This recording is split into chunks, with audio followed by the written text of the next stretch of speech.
Yes vision platform पर intermediate examination 2021 के physics के ऑब्जेक्टिव प्रश्नोत्तर के साथ मैं दुर्गेश मिश्रा आप सबों का स्वागत करता हूं। आज हम सभी देखेंगे कि ये ऑब्जेक्टिव क्वेश्चन का सही आंसर क्या होगा और उसका सटीक व्याख्या क्या हो सकता है। तो आइए हम लोग स्टार्ट करते हैं। हमारे पास जैसा कि आप देख सकते हैं कि सेट ए है और इसके प्रश्नोत्तर से हम लोग बढ़ेंगे। तो सबसे पहला क्वेश्चन जो हम देखेंगे, पहला क्वेश्चन कह रहा है कि किसी माध्यम की आपेक्षिक परावैद्युता होती है। तो दोस्तों इसका जो आंसर होगा वो आंसर होगा एप्सिलन बाय एप्सिलन नॉट। इसका आंसर ए होगा।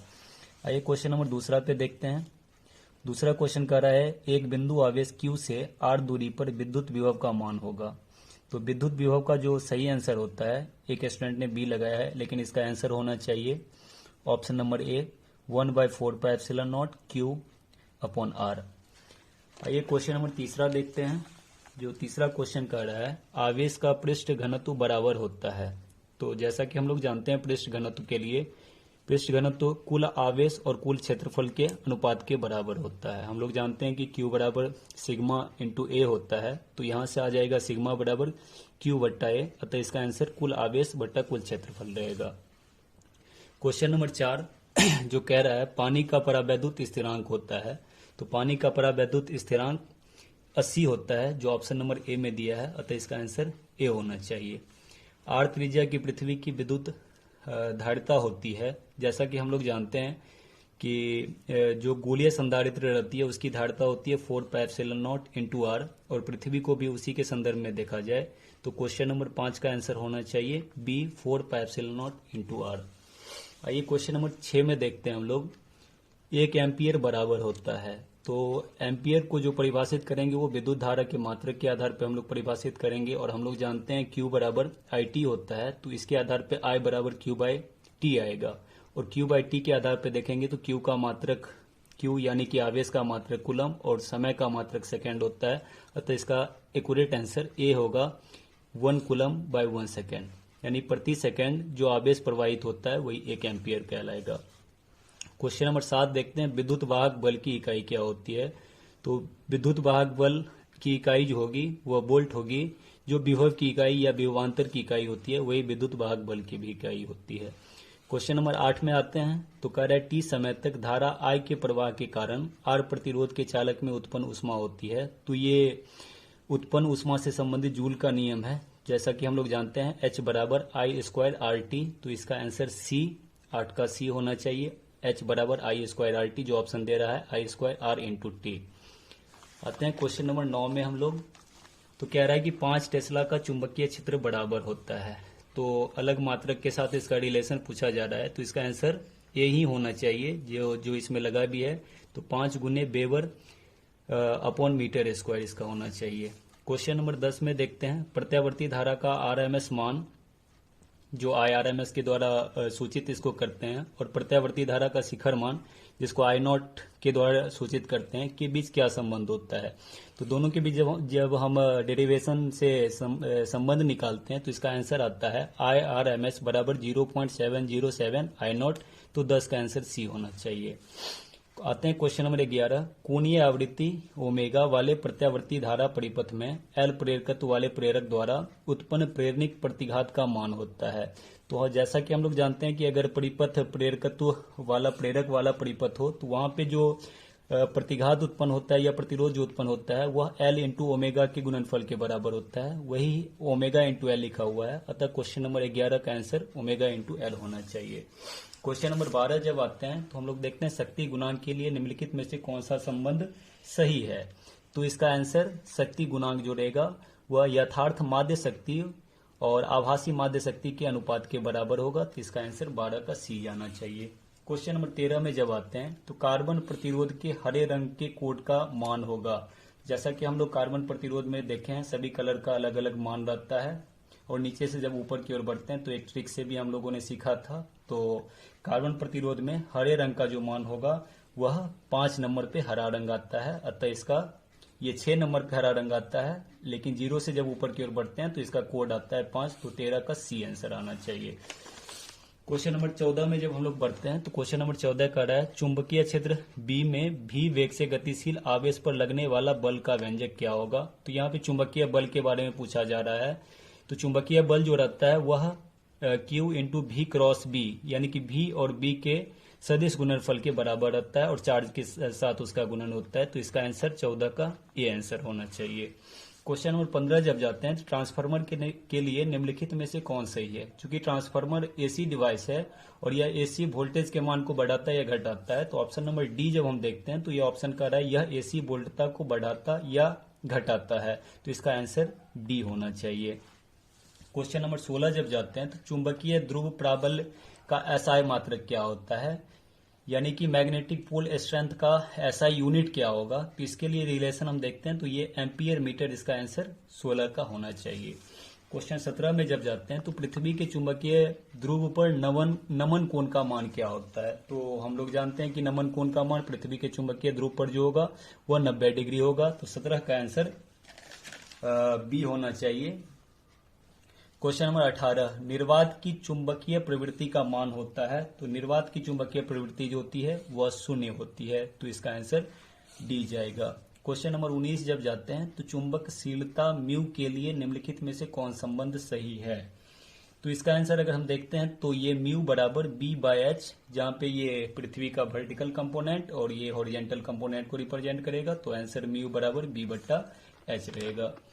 क्वेश्चन नंबर 20, चुंबकीय यामोत्तर में पार्थिव चुंबकीय क्षेत्र बी नमन कोण बी का क्षैतिज घटक बी एच और बी का उदक घटक बी भी हो तो निम्नलिखित में से कौन सही रहेगा। तो इसमें अगर आंसर देखा जाए तो इसका आंसर बी एच बराबर बी कॉस साई होना चाहिए, जो आपका सही आंसर रहेगा। क्वेश्चन नंबर जब 21 में बढ़ते हैं तो विद्युत चुंबकीय तरंग के संचरण की दिशा होती है। तो जो ऑप्शन लगा हुआ है वो तो मेरे समझ से सही नहीं है। इसका आंसर 21 का डी होना चाहिए, ई क्रॉस बी के समानांतर, जहां पे ये ई विद्युतीय क्षेत्र और बी चुंबकीय क्षेत्र को रिप्रेजेंट करेगा। क्वेश्चन नंबर 22 जब जाते हैं तो प्रकाश वर्ष किस भौतिक राशि का मात्रक है। तो प्रकाश वर्ष जो रहता है वो बहुत ही अधिक दूरी के लिए मापन में इसका मात्रक का प्रयोग किया जाता है। तो इसका आंसर ये दूरी के मापन में ही होगा। तो 22 का आंसर ए रहेगा। जब क्वेश्चन नंबर 23 में आते हैं तो क्या क्वेश्चन है, एक सरल सूक्ष्मदर्शी से बना हुआ प्रतिबिंब होता है, यानी कि सिंपल माइक्रोस्कोप के द्वारा ये पूछा जा रहा है कि इससे जो प्रतिबिंब बनता है वो प्रतिबिंब कैसा होता है। तो हम लोग जानते हैं कि सिंपल माइक्रोस्कोप में आभासी एवं वस्तु का सीधा प्रतिबिंब बनता है। चूंकि यहाँ पे आभासी की जगह पे काल्पनिक शब्द का प्रयोग किया गया है, अतः हम लोग देखेंगे तो इसका आंसर 23 का ए काल्पनिक और सीधा ही रहेगा। आते हैं 24, उत्तल लेंस द्वारा निम्नलिखित में से कौन सा दृष्टि दोष दूर किया जाता है। जो दृष्टि दोष हम लोग देखते हैं, निकट दृष्टि दोष, दूर दृष्टि दोष, जरा दृष्टि दोष, ऐसे दृष्टि दोष सब हैं। तो जो उत्तल लेंस के लिए जो प्रयुक्त होता है वह दूर दृष्टि दोष होता है। दूर दृष्टि दोष को दूर करने के लिए हम लोग उत्तल लेंस का प्रयोग करते हैं। क्वेश्चन नंबर 25 जब देखेंगे, वर्ण विक्षेपण क्षमता के लिए निम्नलिखित में से कौन सा संबंध सही है।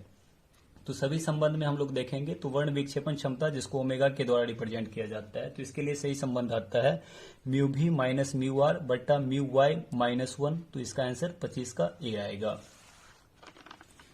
अब आगे बढ़ते हैं। क्वेश्चन नंबर 26, निर्वात में प्रकाश का वेग c है, तो कांच में जहां पे अपवर्तनांक का मान दिया हुआ है म्यू बराबर 3/2 में इसका मान क्या होगा। तो हम लोग इसका आंसर देख सकते हैं। तो इसका आंसर आएगा बी, जहां पे हम लोग जानते हैं म्यू बराबर सी बट्टा भी होता है। तो उसके आधार पे हम लोग यहाँ पे कैलकुलेट कर सकते हैं भी equal to C by mu. Mu का वैल्यू 3/2 रखने के बाद ये वैल्यू 2c/3 आ जाता है।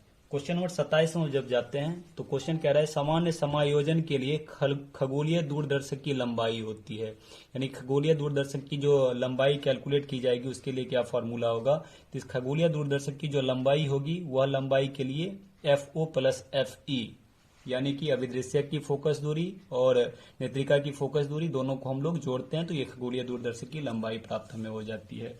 क्वेश्चन नंबर 28 में जब हम लोग बढ़े तो एक स्वस्थ व्यक्ति की आंख के लेंस की फोकस दूरी क्या होती है। तो इसको हम लोग निकट बिंदु के आधार पे भी एक्सप्लेन कर सकते हैं। तो 28 का आंसर हम लोग सी लेंगे 25 सेंटीमीटर। क्वेश्चन नंबर 29 देखें तो निम्नलिखित में से किस भौतिक राशि का पुनर्वितरण प्रकाश का व्यतिकरण होता है, यानी कि व्यतिकरण में कौन सी राशि होती है जिसका पुनर्वितरण होता है। तो हम लोग देखते हैं इसका व्यतिकरण के लिए तीव्रता जो है, प्रकाश की तीव्रता वितरित होती रहती है, उसी के कारण व्यतिकरण की घटना होती है। तो 29 का आंसर बी होगा। क्वेश्चन नंबर 30, फोटोन का विराम द्रव्यमान क्या होता है। क्योंकि फोटोन को रेस्ट में कंसीडर नहीं किया जा सकता है, अतः फोटोन का विराम द्रव्यमान 0 होगा। तो 30 का आंसर जो हम लोग लेंगे वो आंसर ए लेंगे। क्वेश्चन नंबर 31 जब जाते हैं तो क्वेश्चन नंबर 31 कह रहा है बोर का आवृत्ति शर्त क्या होता है। क्योंकि यहाँ पे E1 और E2 के द्वारा रिप्रेजेंट किया गया है इनिशियल और फाइनल को, और हम लोग जानते हैं H बराबर E initial minus E final होता है। तो यहाँ पे 1-2 के आधार पर ही अगर देखें तो 31 का आंसर बी होना चाहिए, E1 minus E2 equal to H या H बराबर E1 माइनस E2 के आधार पर इसको देखेंगे।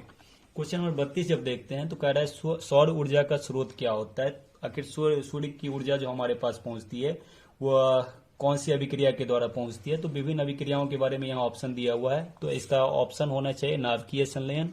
हम लोग जानते हैं नाभिकीय संलयन की क्रिया होती है वहां पे, जिसके द्वारा हमारे पास ऊर्जा प्राप्त होता है।